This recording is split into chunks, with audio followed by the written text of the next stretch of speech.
Subscribe करें और देखें एक दिल दहला देने वाली हॉरर स्टोरी। बिना घबराए बेल आइकॉन प्रेस करना ना भूलें।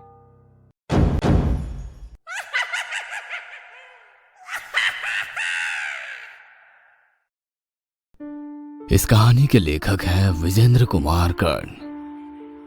आसमान में काले काले बादल दिखाई दे रहे थे। आसमान को देखकर ऐसा लग रहा था कि किसी कलाकार ने काले रंग से पूरे आसमान को रंग दिया है। आर्यन और सुनिधि एक दूसरे के हाथों में हाथ डाले सड़क किनारे बातें करते हुए चले जा रहे थे। कुछ और लोग भी उसी रास्ते से गुजर रहे थे, कुछ पैदल तो कुछ गाड़ियों में। लेकिन सभी में एक बात कॉमन थी, उन सभी लोगों को घर पहुंचने की जल्दी थी, क्योंकि कभी भी बारिश हो सकती थी। कभी कोई कार, कभी बाइक, तो कभी कोई बड़ी सी गाड़ी पूरी स्पीड में सड़क से गुजरती। लेकिन उन सब से उलट सुनिधि की बातों में खोए आर्यन को घर पहुंचने की कोई जल्दी नहीं थी। कुछ दिनों पहले ही सुनिधि और आर्यन ने लव मैरिज की है। पहले तो दोनों के घर वालों को दोनों के रिश्ते से ऐतराज था, लेकिन फिर उनका प्यार देखकर वे मान गए। आर्यन को भले ही घर पहुंचने की कोई जल्दी नहीं थी, लेकिन सुनिधि आसमान की ओर बार बार घूरे जा रही थी। आर्यन, देख रहे हो कितने घने बादल हैं? बरसना शुरू होंगे तो हम कहाँ छिपेंगे? उसके ऐसा कहते ही रिमझिम कर बारिश शुरू हो गई। ऐसा लग रहा था कि बारिश भी इस प्रेम से भरे जोड़े को भिगोना चाहती है। ये लो, तुमने कहा और बारिश होनी शुरू हो गई। पल में ही छोटी छोटी बूंदें बड़ी बूंदों में बदल जाती है और तेज तेज बारिश शुरू हो जाती है। सुनिधि बारिश से छिपने के लिए इधर उधर जगह देखने लगती है, लेकिन आर्यन छिपने के मूड में बिल्कुल नहीं था। वो तो बाहें पसारे बारिश में खड़ा था। ये क्या कर रहे हो आर्यन? प्लीज कहीं शेड के नीचे चलो ना, नहीं तो सारे कपड़े गीले हो जाएंगे। देखो तो, मैंने चुन्नी भी नहीं ले रखी आज। क्यों छिपे हम कहीं? चलो ना भीगते हैं दोनों साथ। क्या आर्यन, तुम पागल तो नहीं हो गए? क्यों? मैं क्यों हो गया पागल? जब तुम छोटी थी तो क्या भीगती नहीं थी बारिश में? भीगती तो थी, लेकिन अब मैं बच्ची नहीं हूँ। अगर मैं तुम्हारे साथ इस तरह भीगूंगी तो लोग क्या कहेंगे? देखो जान, हम सबको इस पिंजरे ने कैद कर रखा है कि लोग क्या कहेंगे। हम सब अपने कई अरमान इस पत्थर के नीचे दबा देते हैं। जिंदगी कैद का नाम नहीं है, खुद के लिए जीना सीखो जान। सच कहो तो तुम्हारा मन नहीं कर रहा है देर तक भीगने का? जहाँ पानी जमा हो गया है वहां उस गड्ढे में उछलने का? अरे जैसे बचपन में उछलते थे, ये देखो ऐसे। आर्यन उसे उछल कर दिखाता है। सुनिधि उसे देखकर मुस्कुराने लगती है। हाँ आर्यन, हाँ, मुझे भीगना है देर तक तुम्हारे साथ। मुझे बच्चा बनना है फिर से, मुझे परवाह नहीं किसी की। सुनिधि सड़क किनारे जमा पानी के गड्ढे में कूदने लगती है। क्या कहूँ मैं, कितना मजा आ रहा है भीगकर। I am feeling out of the world. क्या मैं तुम्हें किस कर लूं? किस? अरे इतने लोग देख रहे हैं हमें, क्या कहेंगे वो? कहने दो उन्हें, मुझे किसी की परवाह नहीं। बारिश में भीगते दोनों सड़क पर चले जा रहे थे। लगातार बारिश होने के कारण सड़क पर कई जगह पानी भर गया था, लेकिन बारिश भी लगता था कि जिद पर अड़ गई है। वो बरसती ही जा रही थी, बरसती ही जा रही थी। वे दोनों अंदाजे से सड़क पर चले जा रहे थे, लेकिन तभी सुनिधि जोर से चीख पड़ी, आर्यन! आर्यन जब तक समझ पाता कि क्या हुआ है, सुनिधि का हाथ उससे छूट गया और वो सड़क के किनारे उस गहरे मेन होल में गिर गई, जिसे शायद मरम्मत के कारण खोला गया था, या उस पर ढक्कन था ही नहीं। सुनिधि! सुनिधि! पल में ही वहां पर लोगों की भीड़ लग गई।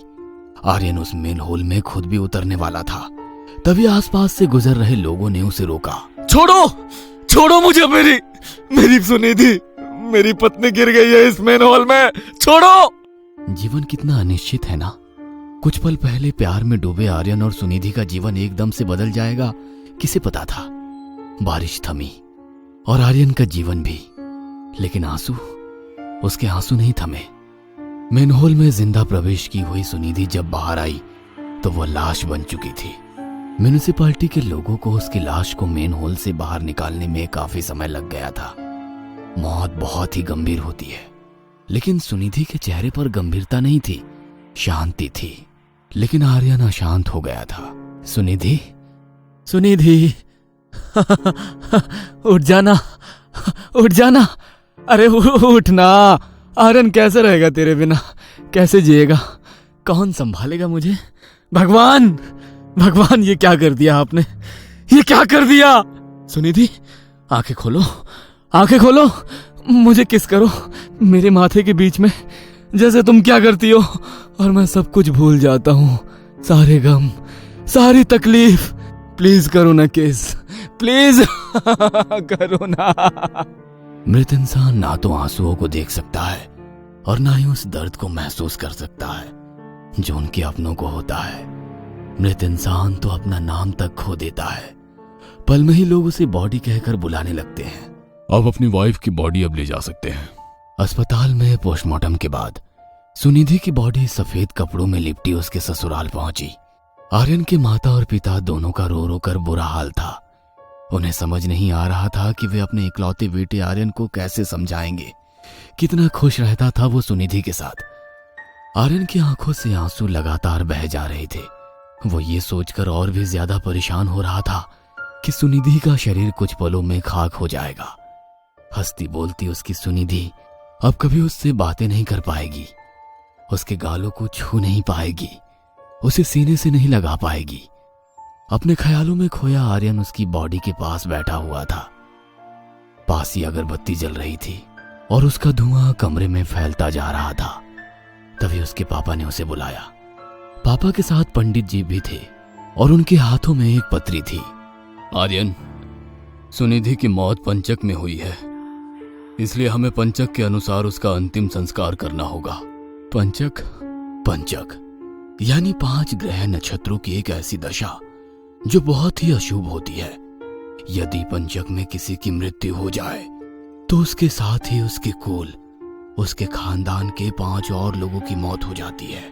शास्त्र कहता है कि घनिष्ठ पंचकम ग्रामे सद्विषा कुल पंचकम, पूर्वा भाद्रप्रदा रथ्या चोतरा गृह पंचकम, रेवती ग्राम बाह्याम च एतत पंचकम लक्षणम। अर्थात यदि घनिष्ठ नक्षत्र में मृत्यु हुई है तो गांव में 5 लोग, शतभिषा नक्षत्र में मृत्यु हुई हो तो उसी कुल में 5 लोग, पूर्वा नक्षत्र में मृत्यु हुई है तो उसी मोहल्ले में 5 लोग, उत्तरा में हो तो उसी घर में 5 और, रेवती में हो तो दूसरे गांव नगर में 5 लोगों की मृत्यु संभव है। और कभी कभी तो ये सभी मौतें भी देखी गई है। आर्यन बेटा, इसलिए हमें पंचक के नियमों के अनुसार ही तुम्हारी पत्नी का अंतिम संस्कार करना होगा, तभी इस अनहोनी से बचा जा सकेगा। और इसके लिए तुम्हारी पत्नी के शव के साथ आटे, बेसन या कुश, जिसे सूखी घास कहते हैं, उससे बने 5 पुतले अर्थी पर रखकर उन 5 का भी तुम्हारी पत्नी के शव की तरह पूर्ण विधि विधान से अंतिम संस्कार किया जाएगा।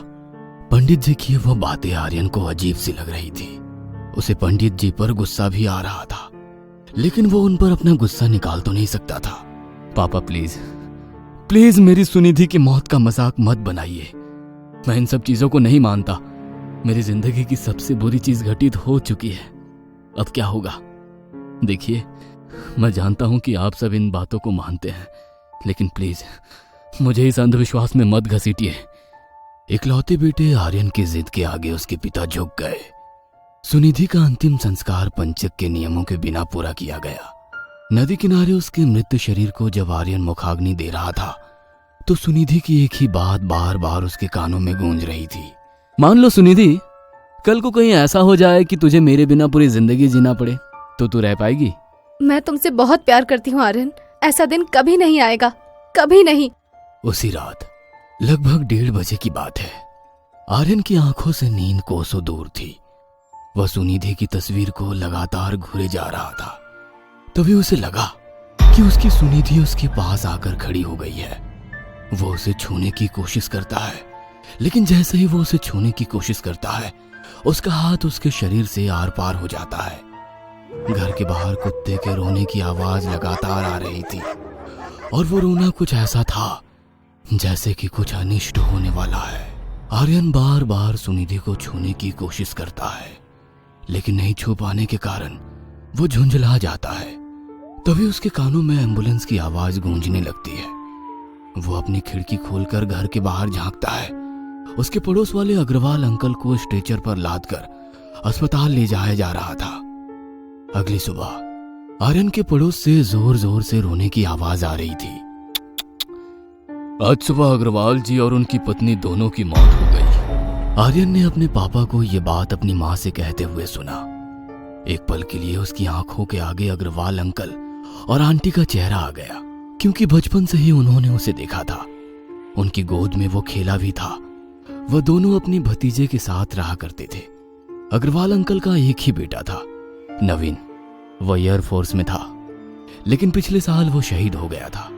अग्रवाल अंकल और आंटी कितने अकेले हो गए थे उसके जाने के बाद।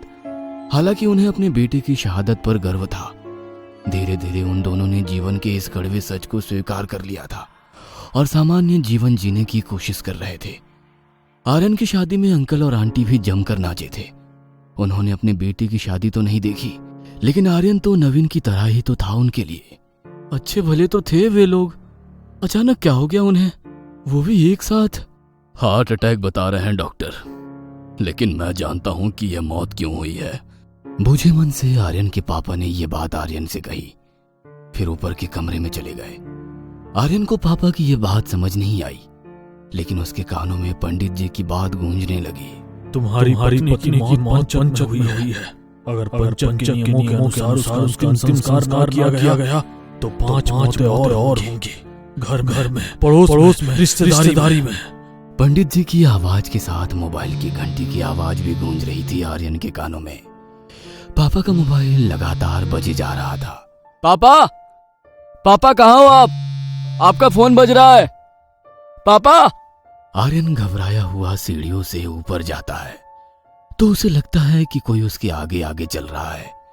उसे वो दिखाई तो नहीं देता, लेकिन उसे यह एहसास हो रहा था कि कोई उसके साथ ऊपर चढ़ रहा है। कौन है? तभी सुनिधि की तस्वीर जो दीवार पर टंगी थी वह नीचे गिर जाती है। उसे देख आर्यन की आंखों के आगे फिर से वही दृश्य घूम जाता है जब सुनिधि उस दिन मनहूस बारिश में मेन हॉल में गिर गई थी। वह एक बार फिर जोरों से चीखते हुए उसका नाम पुकारता है, सुनिधि! आर्यन भागकर सीढ़ियों से नीचे उतरता है, लेकिन तभी उसका पैर उसके पैरों में ही फंस जाता है। वह सीढ़ियों पर लुढ़कता हुआ नीचे गिरने लगता है। उसके सिर पर भयंकर चोट लगी होती है। उसके खून से उसके कपड़े के साथ पूरा फर्श भी भीग जाता है। स्ट्रेचर पर अर्ध बेहोशी की हालत में आर्यन पड़ा हुआ है। उसके माँ और पापा बदहवास से स्ट्रेचर को पकड़े हुए भागे जा रहे हैं। सब कुछ धुंधला सा लग रहा है। पंडित जी की बातें अभी भी उसके कानों में गूंज रही है। तुम्हारी पत्नी की मौत पंचक हुई है। अगर पंचक के नियमों के अनुसार उसका अंतिम संस्कार किया गया तो 5 मौतें और होंगी, घर में, पड़ोस में, रिश्तेदारी में। बेटे को मुखाग्नि देते हुए आर्यन के पापा सोच रहे थे, कितना कहा मैंने उसे, लेकिन उसने मेरी बात नहीं मानी। तभी उनके फोन की घंटी बजती है। जेब से वो फोन निकाल कर देखते हैं। चश्मा उन्होंने लाया नहीं था, इसलिए पता नहीं चल रहा था कि फोन किसका है। उन्होंने फोन उठाया। हेलो। आर्यन की मां नहीं रही। इकलौते बेटे का गम उनसे बर्दाश्त नहीं हुआ। फोन पर यह बात सुनकर 70 साल के बूढ़े आर्यन के पिता पर यह खबर बिजली की तरह गिरी। अभी पुत्र का अंतिम संस्कार हुआ नहीं था कि पत्नी की चिता तैयार हो गई। दोनों का अंतिम संस्कार कर पास के नदी में स्नान कर रहे आर्यन के पिता का न जाने कैसे पैर फिसल गया और वो नदी की तेज धार की चपेट में आ गए। गोताखोरों ने बहुत मुश्किल से 3 दिन बाद उनकी लाश बरामद की। एक बार पंचक ने अपनी गिनती फिर से पूरी कर ली थी। 5 लोग मर चुके थे।